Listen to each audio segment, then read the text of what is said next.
Bonjour à tous, dans cette vidéo nous allons poursuivre le cours sur le calcul littéral. Donc à la suite de la vidéo où je vous avais présenté les deux propriétés ici, on va maintenant faire une vidéo où on va corriger et faire ensemble les applications du grand 4. Donc pour cela, je vous invite à coller dans votre cours les applications concernées.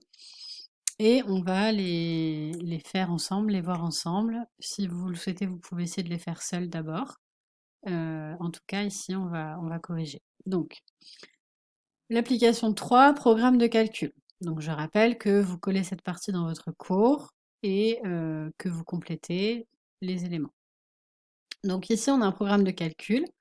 Choisir un nombre, prendre le triple de ce nombre, ajouter 4 au résultat, doubler le résultat, retrancher le produit du nombre de départ par 6. Alors, on vous demande d'appliquer ce programme à 2 et à -5. Donc j'ai fait un petit tableau ici pour que ce soit plus simple.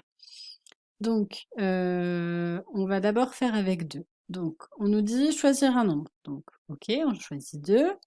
Prendre le triple de ce nombre. Donc, le triple, ça veut dire multiplier par 3. 2 fois 3, ça nous fait 6. Ajouter 4 au résultat. Donc, le résultat, c'est 6. 6 plus 4 égale 10. Doubler le résultat. Donc, le résultat maintenant, c'est 10. 10 fois 2, ça donne 20.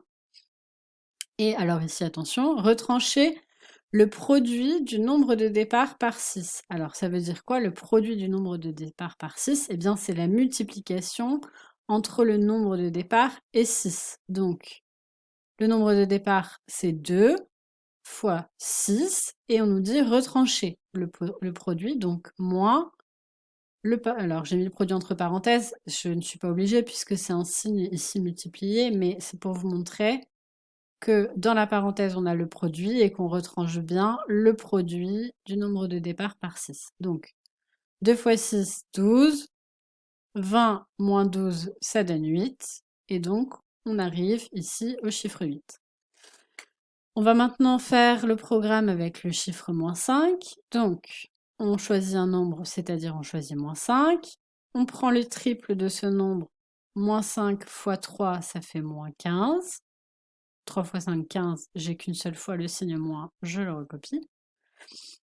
On ajoute 4 au résultat. Donc, le mot résultat, c'est -15 plus 4, ça fait -11. On double le résultat. -11 fois 2, ça fait -22.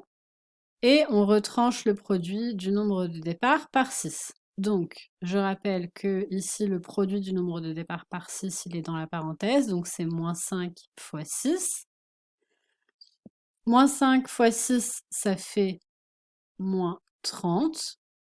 Mais comme j'ai un signe moins ici, ça va faire +30. D'accord? Si on fait une étape intermédiaire, ici, c'est comme si on avait le moins, entre parenthèses, -30. Et donc, ça donne bien. On a vu dans la vidéo précédente que quand on a un moins devant la parenthèse, on peut le supprimer si on inverse tous les signes à l'intérieur de la parenthèse. Donc ici, ça donne plus. Et ensuite, je peux supprimer le signe moins qui était devant la parenthèse ainsi que les parenthèses. Et ensuite, 30 moins 22, eh bien, ça donne 8. Donc qu'est-ce qu'on constate ici? Quelle conjecture peut-on faire? Ça veut dire, qu'est-ce qu'on peut supposer par rapport à ce programme? Eh bien, on a pris deux nombres totalement différents et on est tombé sur 8. Donc, on peut supposer, on peut conjecturer que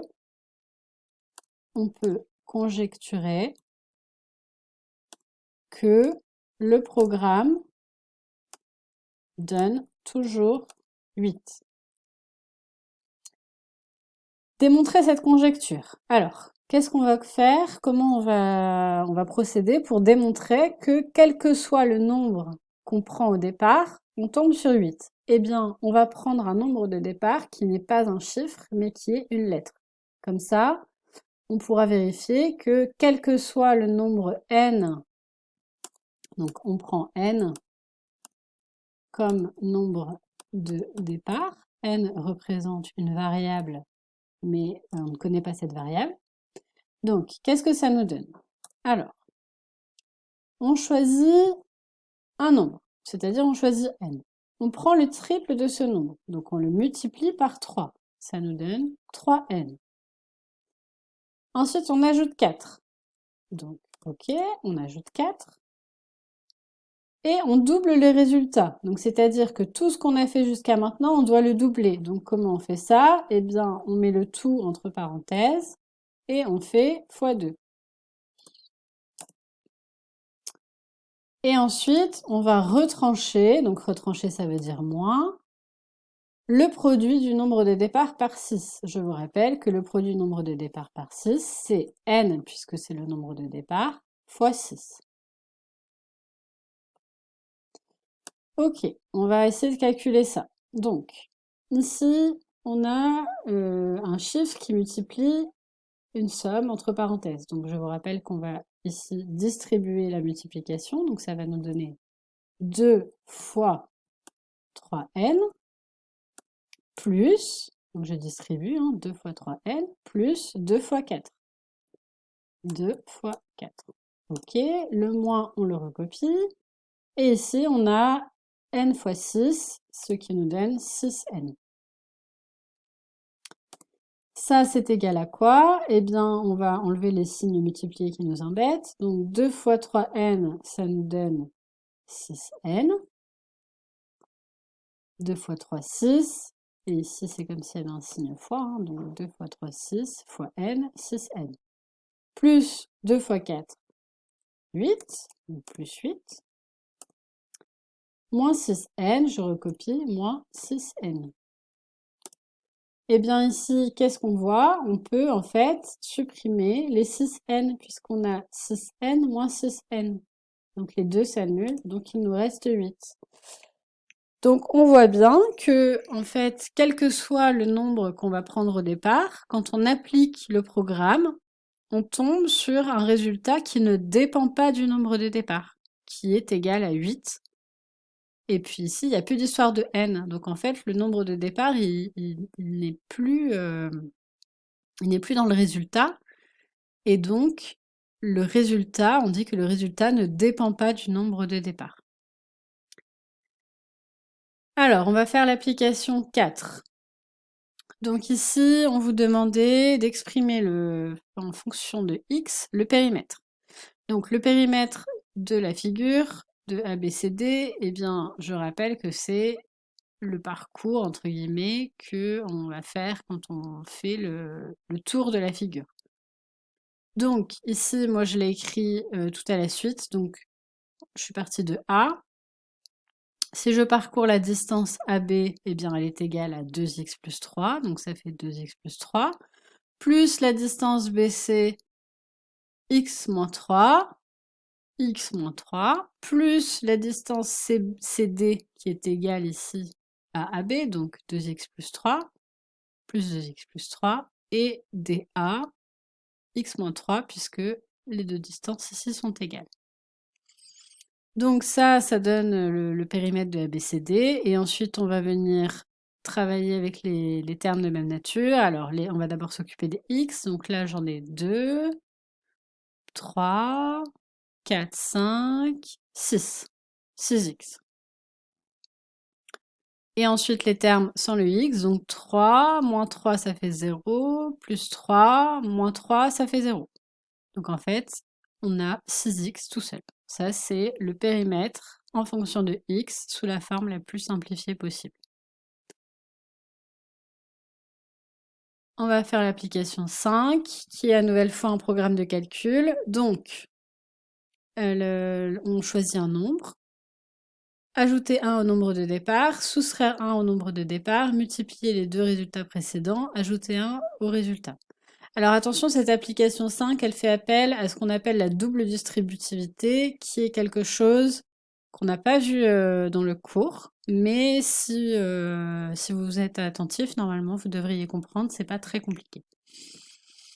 Donc, on va faire fonctionner ce programme avec les nombres 4 et moins 3. Donc ici, j'ai fait comme tout à l'heure, j'ai fait un tableau. Donc, dans la première colonne, on s'occupe de faire le programme avec le nombre 4.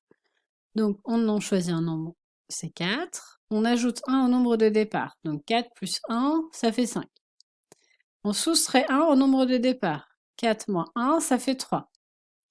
On multiplie les deux résultats précédents. Donc les deux résultats précédents, c'est 5 et 3. 5 fois 3, ça fait 15. Et on ajoute 1 au résultat. Ça fait 16. Ici, avec moins 3, donc on fait la même chose. On ajoute 1 au nombre de départ. Moins 3 plus 1, ça fait moins 2. On soustrait 1 au nombre de départ. Moins 3 moins 1, ça fait moins 4. On multiplie les deux résultats précédents. Moins 2 fois moins 4, ça donne 8 parce que 4 fois 2, 8 et on a 2 signes moins, donc ça donne le signe plus. Et enfin, on ajoute 1, ça fait 8 plus 1, 9. Quelle conjecture peut-on faire? Eh bien ici, alors il faut être un petit peu attentif et un petit peu malin. En fait, 16 par rapport à 4 et 9 par rapport à moins 3. Alors, si on ne trouve pas, si jamais vous retrouvez face à un exercice comme ça où vous ne trouvez pas la conjecture, rien ne vous empêche de faire le programme avec d'autres chiffres. Ça vous donnera plus d'exemples et ce sera plus facile de trouver ce qu'on attend. En fait, ici, ce qu'on attend de remarquer, c'est que on va retrouver le carré. 4 fois 4, ça fait 16, et moins 3 fois moins 3, ça fait 9, parce que 3 fois 3, 9, et moins par moins, ça fait plus. Et en fait, si vous faisiez par exemple avec 5, ça donnerait 25, avec 6, ça donnerait 36, etc. On va retrouver toujours le carré du nombre de départ. Donc ici, on peut écrire, on retrouve le carré du nombre de départ. Démontrer cette conjecture. Eh bien, en fait, ici, on va faire comme tout à l'heure, on va travailler avec le chiffre n. Donc, on prend n comme nombre de départ. On fait ajouter 1 au nombre de départ. Donc, ici, il est ici. J'aurais peut-être dû le faire dans l'autre sens. Ajouter 1 au nombre de départ, n plus 1. OK. Ensuite, soustraire 1 au nombre de départ, n moins 1. Et multiplier les deux résultats précédents. Donc on va mettre un signe fois entre les deux. Donc ça c'est le nombre de départ plus 1, le nombre de départ moins 1.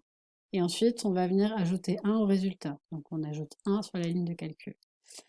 Alors ici en fait on a une multiplication entre deux parenthèses. Donc vous vous souvenez que j'ai dit si par exemple on multiplie 2 par une parenthèse, on va venir distribuer le 2 à chaque terme de la parenthèse. Eh bien, en fait, si vous avez plusieurs éléments qui multiplient plusieurs éléments, on va tout distribuer. C'est-à-dire qu'ici, on va faire n fois n, ça fait n au carré. N fois moins 1, ça fait moins n. N fois moins 1, ça fait moins n. N fois plus 1. Donc, on a distribué le n au n et au moins 1. Maintenant, on va distribuer le 1 au n et au moins 1. Donc, 1 fois n, ça fait plus n. Et 1 fois moins 1, ça fait moins 1. Donc on se retrouve avec n au carré moins n plus n moins 1 plus 1. Puisque ici, il y a un plus 1, on vient le recopier. Donc vous voyez bien qu'ici, le n et le moins n vont s'annuler, et le 1 et le moins 1 vont s'annuler. Il va nous rester n au carré. Et donc on retrouve bien notre conjecture qui est que le résultat va être à chaque fois le nombre de départ au carré. Puisque n, c'est le nombre de départ, et donc n au carré, c'est bien le carré du nombre de départ. Si cette partie-là est trop compliquée, ne vous inquiétez pas, c'est pas grave, ce sera pas demandé en contrôle. C'était simplement, je voulais quand même vous aborder un petit peu avec vous la double distributivité.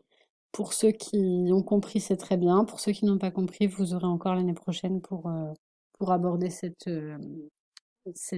élément. Mais ne vous inquiétez pas, ne paniquez pas si vous n'avez pas compris cette partie-là, ce n'est pas grave.